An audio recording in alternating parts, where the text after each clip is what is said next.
नमस्कार, आपकी बात न्यूज पर स्वागत है। इजरायल ईरान संघर्ष में अमेरिका की एंट्री हो चुकी है, जिसके बाद बदले वैश्विक परिप्रेक्ष्य और उस पर भारत समेत अंतर्राष्ट्रीय समुदाय की प्रतिक्रियाओं को हम आज इस खास सेगमेंट में जानेंगे। चलिए शुरू करते हैं। 13 जून से ईरान इजरायल के बीच शुरू हुए युद्ध का आज 11वां दिन है। अभी तक के जंग में दोनों देशों में जान माल का भारी नुकसान हुआ है, लेकिन इस जंग में रविवार को नया मोड़ तब आया जब अमेरिका खुले तौर पर इस जंग में शामिल हो गया।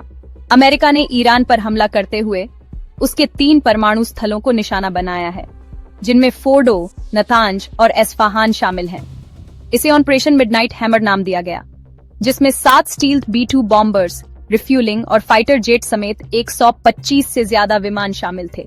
इस हमले को लेकर अमेरिकी राष्ट्रपति डोनाल्ड ट्रंप ने प्रेस कॉन्फ्रेंस भी की, जिसमें उन्होंने अमेरिकी सेना को हमले की बधाई दी। ट्रंप ने कहा, हमने उनके परमाणु ठिकानों को निशाना बनाया, अब ईरान को शांति के रास्ते पर आना चाहिए। अमेरिकी हमले के बाद यह जंग और तेज हो गया है। ईरान ने इजरायल में कई मिसाइलें दागी। अब ईरान इस जंग में रूस का साथ हासिल करने की कोशिश में जुटा है।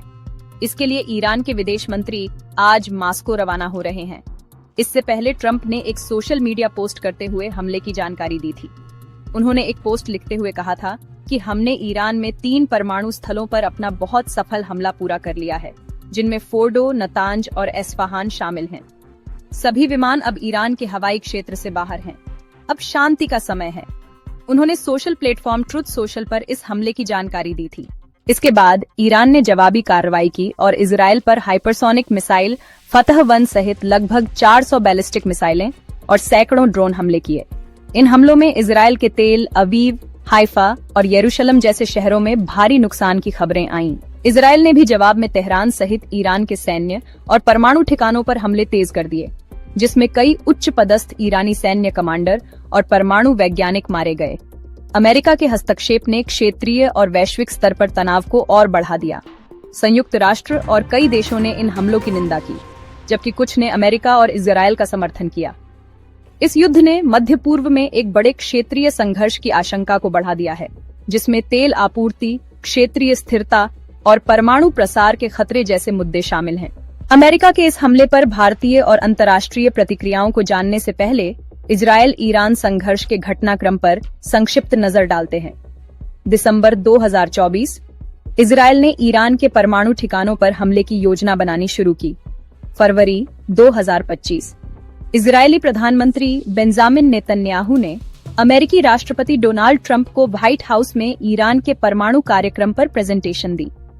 13 जून 2025, इजरायल ने ईरान पर पहला बड़ा हवाई हमला किया, जिससे संघर्ष की शुरुआत हुई। 18 जून 2025, अमेरिकी राष्ट्रपति डोनाल्ड ट्रंप ने दावा किया कि ईरान के आसमान पर अमेरिका का नियंत्रण है, जिससे अमेरिका की सैन्य भागीदारी की आशंका बढ़ी। 22 जून 2025, अमेरिका ने ईरान के 3 परमाणु ठिकानों फोर्डो, नतांज, इस्फहान पर हमले किए। आइए अब अमेरिका के इस हमले पर भारत समेत अंतर्राष्ट्रीय प्रतिक्रियाओं को जानते हैं। ईरान ने कहा कि अमेरिका इजरायल को कब, कैसे, किस हद तक जवाब देना है, ईरान तय करेगा। संयुक्त राष्ट्र में ईरान के राजदूत अमीर सईद इरावानी ने इजरायल पर राजनयिक प्रयासों को विफल करने का आरोप लगाया और चेतावनी दी कि ईरानी सेना अमेरिका और इजरायल द्वारा हाल के हमलों पर अपनी प्रतिक्रिया का समय, प्रकृति और पैमाना निर्धारित करेगी। इजरायल के प्रधानमंत्री बेंजामिन नेतन्याहू ने कहा कि इजरायल ईरान की बैलिस्टिक मिसाइलों और परमाणु कार्यक्रम के दोहरे खतरों को दूर करने के अपने लक्ष्य को पूरा करने के बहुत करीब है। उन्होंने वादा किया कि वह इजरायल को संघर्षपूर्ण युद्ध में नहीं घसीटेंगे, लेकिन यह भी कहा कि वह ईरान अभियान को समय से पहले खत्म नहीं करेंगे।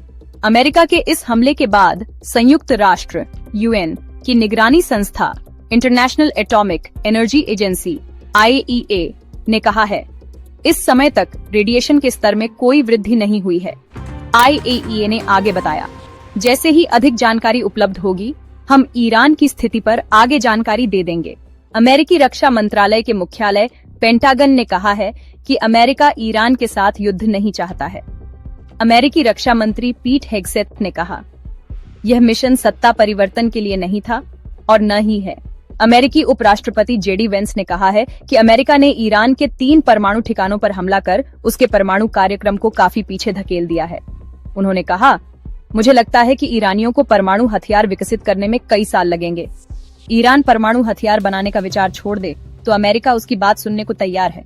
यमन की सेना ने ईरान के परमाणु ठिकानों पर अमेरिका के हमले के बाद इजराइल के खिलाफ युद्ध में ईरान का साथ देने का ऐलान किया है। सेना ने एक्स पर लिखा, यमन आधिकारिक रूप से युद्ध में प्रवेश करेगा। कृपया अपने जहाजों को हमारी जल सीमा से दूर रखें। लेबनान ने युद्ध में शामिल होने से इनकार किया है। रूस के राष्ट्रपति व्लादिमीर पुतिन ने तनाव कम करने के लिए मध्यस्थता की पेशकश की और कहा कि रूस एक ऐसा समझौता करवाना चाहता है जिसमें ईरान को शांतिपूर्ण परमाणु कार्यक्रम चलाने की अनुमति हो और इजरायल की सुरक्षा चिंताओं का ध्यान रखा जाए। सऊदी अरब ने अमेरिकी हमलों की निंदा की और दोनों पक्षों से शांति की अपील की। कतर और ओमान ने मध्यस्थता की कोशिश की, लेकिन ईरान ने युद्ध विराम वार्ता को खारिज कर दिया। फ्रांस के राष्ट्रपति इमैनुएल मैक्रों ने नागरिकों पर हमले तुरंत रोकने की अपील की और चेतावनी दी कि ईरान की धार्मिक सरकार को गिराने की कोशिश एक बड़ी गलती होगी। क्यूबा और चिली दोनों देशों ने अमेरिकी हमलों की निंदा की। हमास ने अमेरिकी हमलों को अंतर्राष्ट्रीय शांति और स्थिरता पर सीधा हमला करार दिया। यूरोपीय संघ EU ने कहा कि ईरान का परमाणु कार्यक्रम अंतर्राष्ट्रीय सुरक्षा के लिए खतरा है और इसे अनुमति नहीं दी जानी चाहिए। यूके ने कहा कि ईरान का परमाणु कार्यक्रम अंतर्राष्ट्रीय सुरक्षा के लिए गंभीर खतरा है। भारत ने इस संघर्ष में तटस्थ रुख अपनाया है, क्योंकि उसके इजरायल और ईरान दोनों के साथ महत्वपूर्ण रणनीतिक और आर्थिक संबंध हैं। अमेरिकी हमलों के बाद प्रधानमंत्री नरेंद्र मोदी ने ईरानी राष्ट्रपति मसूद पजशकियान से बातचीत की है। पीएम ने कहा, हमने वर्तमान स्थिति के बारे में विस्तार से चर्चा की। मैंने तनाव कम करने, संवाद और कूटनीति को प्राथमिकता देने की अपील की और क्षेत्र में शांति, सुरक्षा और स्थिरता की शीघ्र बहाली की जरूरत पर जोर दिया। ईरान पर अमेरिका के एयर स्ट्राइक करने पर कांग्रेस नेता सोनिया गांधी ने कहा, ईरान की धरती पर इस बमबारी और सुनियोजित तरीके के अंतर्गत की जा रही हत्याओं की कांग्रेस निंदा करती है। उन्होंने कहा, ईरान पर सैन्य हमलों के खिलाफ भारत की चुप्पी साफ करती है कि मौजूदा सरकार ने अपनी नैतिक और कूटनीतिक परंपराओं को त्याग दिया है। जेडीयू नेता केसी त्यागी ने ईरान पर अमेरिका के हमले को लेकर कहा है, अमेरिका का पश्चिम एशिया के युद्ध में कूदना दुर्भाग्यपूर्ण है। तो ये था ईरान इजराइल संघर्ष का अब तक का घटनाक्रम। ताजा अपडेट के चैनल को सब्सक्राइब करें।